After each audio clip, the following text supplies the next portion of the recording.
Shalom saudara yang terkasih, Tuhan Yesus memberkati kita di hari Minggu ini. Sebagai renungan bagi kita, saya akan baca di dalam Matius 21 ayat 18 sampai ke 20. Pada pagi hari dalam perjalanannya kembali ke kota, Yesus merasa lapar. Dekat jalan ia melihat pohon ara lalu pergi ke situ. Tapi ia tidak mendapat apa-apa pada pohon itu selain daun-daun saja. Katanya kepadanya pohon itu, engkau tidak akan berbuah lagi selama-lamanya. Dan seketika itu juga keringlah pohon ara itu. Saudara yang terkasih, dari firman Tuhan telah kita baca ini, Yesus mengutuk pohon ara. Apa yang menjadi makna yang bisa kita ambil dalam kehidupan kita? Pertama, di sini Yesus mengutuk pohon ara karena Yesus berharap mendapatkan buah dari pohon ara itu. Tapi ketika Yesus melihatnya, Yesus tidak melihat buahnya, tapi dia hanya melihat daunnya. Yesus berharap akan ada buah dari pohon ara itu. Mengingat kalau dilihat dari dekat, pohon ara itu sangat cantik, berdaun lebat. Tetapi ketika Yesus melihat, sangat kecewalah ia melihat pohon ara yang kering, tetapi tidak ada buah sama sekali. Dia hijau, dia bagus, tetapi buah tidak ada sama sekali. Saudara, ini menggambarkan kekecewaan Yesus kepada orang Israel, kepada bangsa Yahudi yang ia datangi. Dia datang dari surga yang mulia, turun ke dalam dunia, bersedia menjadi manusia yang hina dan lahir dari kandang domba. Tapi apa yang terjadi ketika dia datang kepada mereka menyampaikan firman Tuhan? Mereka menolak dia. Mereka tidak mendengarkan ucapannya, bahkan berita dari surga.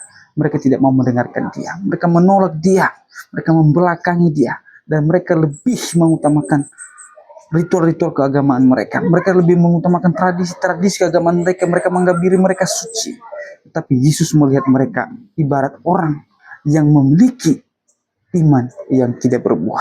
Saudara, ini menggambarkan bangsa Israel yang akan dihukum Tuhan ketika mereka tidak mendengarkan firman Tuhan. Mereka menganggap diri mereka benar, mereka melakukan kewajiban agama mereka, tapi prinsip-prinsip dalam firman tidak mereka lakukan. Bahkan anak manusia, anak Tuhan, anak Allah yang datang kepada mereka, mereka tolak. Ini menggambarkan iman yang tidak berbuah, saudara. Jadi saudara yang terkasih, ketika Yesus mengatakan engkau tidak akan berbuah lagi, itu adalah satu keputusan Tuhan. Keputusan Tuhan yang mengatakan dan berkuasa bahwa ia mampu menghidupkan dan mematikan sesuatu. Ketika Yesus kembali ke surga nanti, dia akan menghakimi orang hidup dan mati. Dan dia akan menentukan nasib seseorang. Apakah kita layak masuk ke dalam kerajaannya atau tidak layak masuk ke dalam kerajaannya. Melihat hal ini, murid-muridnya begitu tercengang karena mereka belum mengerti siapa dia sebenarnya. Dia berulang kali melakukan mukjizat, tetapi masih banyak di antara mereka yang tidak percaya kepadanya. Saudara, janganlah kita buta. Banyak pengkhotbah yang telah bersaksi, banyak orang-orang telah mengalami mukjizat Tuhan. Ketika mereka bersaksi kepada kita tentang Kristus, marilah kita percaya, marilah kita imani. Jangan iman kita menjadi iman yang tumpul, menjadi iman yang buta. Kita tidak melihat, kita menganggap diri kita benar, kita menganggap diri kita baik, tapi sebenarnya di mata Tuhan kita tidak ada buah sama sekali. Tuhan memberkati kita dari minggu ini.